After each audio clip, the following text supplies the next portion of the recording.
the 24th of June, 1812.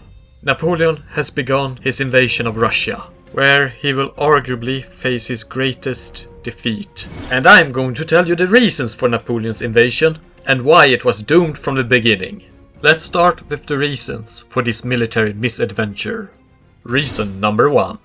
To force the Russians to accept the embargo against Britain, the arch-enemy of France and Napoleon, in order to stop the Russians from trading with Britain, as this embargo was part of a greater strategy of isolating Britain, thus weakening them and their capability of interfering in French interests and dealings in Europe. Number 2. To stop Russia from being a threat to Napoleon's conquered empire through destroying Russia and its armies, as Russia had joined various coalitions against Napoleon previously. This was an attempt to put a permanent end to the Russian threat to France's hegemony in Europe. Number 3. To either force an alliance with Russia or install a puppet government that would follow Napoleon's interests. In other words, to make Russia subservient to France. Number 4. To force the Russian Tsar to renounce the title of Tsar, that is to say Emperor, and Russia being the third room. Napoleon wanted to have the single claim to being the true successor of the Roman Empire, and Napoleon had done similarly with the Holy Roman Empire before, with forcing the Austrian Habsburg dynasty to renounce the title of Emperor, dissolving the Holy Roman Empire. And now I will discuss why these war aims were doomed to fail from the very beginning, even if Napoleon had succeeded in conquering Russia. Let's start with the first aim, to enforce the embargo. And the reason as to why this aim was doomed to fail is that Napoleon would have to control the entirety of Russia in order to enforce the embargo. Even in the rest of Europe, where France had forced compliance, the application of the embargo was hard to enforce in practice, and smuggling was common. And this was in places that either had been conquered and was under direct French control, or had rulers that agreed willingly to Napoleon's demands. And Russia is too big to control everything, and France was already overextended and would have not been able to spare the troops to actually enforce this upon Russia, even if it would have been possible to get the amounts of troops to do it, as the French troops would have been too busy putting down rebellions elsewhere in Europe, often aided by the British, by the way. So that gets us to the second reason for the war. The second is the more reasonable of the various war aims, as destroying Russia's armies and destroying Russia for a devastating campaign of war would make it cost too much for Russia to continue interfering in Europe against Napoleon's empire. Defeating the Russian armies inside Russia would remove them and devastate Russia in such a way that Russia would lack the funds for future wars against Napoleon. However, Russia during the time of Napoleon was again very big, which means hard to conquer, and even if Napoleon managed to conquer a large part of Russia, even the main capital, and even if the Russians might have lacked the money to continue waging war against Napoleon after he had conquered most of Russia, they still had the manpower and men willing to fight against Napoleon and the French in various rebellions and guerrilla warfare. Supplies for these armies of men that were willing to fight could always be further provided by the British through British aid to Russia, or to various rebel groups inside of a conquered Russia. Napoleon's brutality in Russia in comparison to many other of his military campaigns would have motivated even stiffer resistance and motivation against him, as it had done in the regular war against him. Thus, Russians would have been even more prepared to offer up even greater manpower reserves just to stop the French, to defeat them. And this resistance would in turn either be armed by Russian arms directly or by the British indirectly. Continuing to wage such a devastating war that Napoleon did to destroy Russia would have also undermined further the logistics of Napoleon's army as it had been done in his regular war.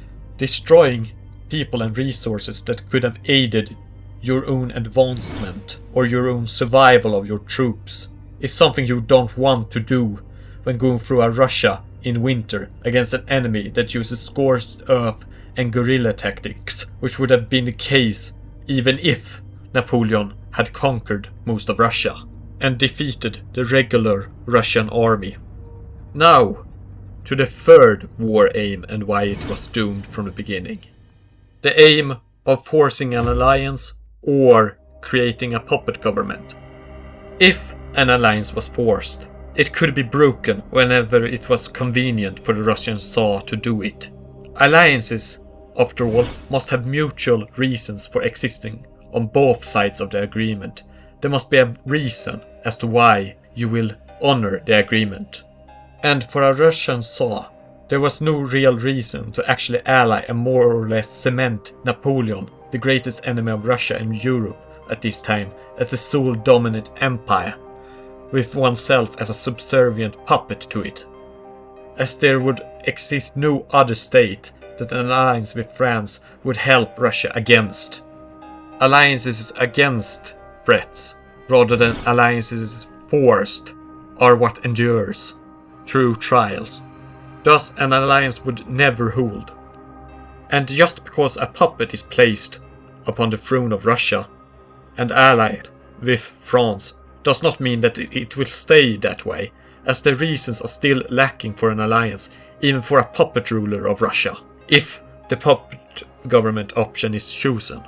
Also, with regards to a puppet government, there is a high risk of it being seen as illegitimate, especially if a foreigner would have been placed upon the throne of Russia directly, such as a relative of Napoleon, as Napoleon had placed relatives in high puppet positions before, such as in Spain and in Italy. So this would not be new. And those puppet rulers had faced enormous opposition to the point of rebellions from local people that saw them as being a foreign imposition upon them. And it is unlikely that the Russians would have reacted in a different manner.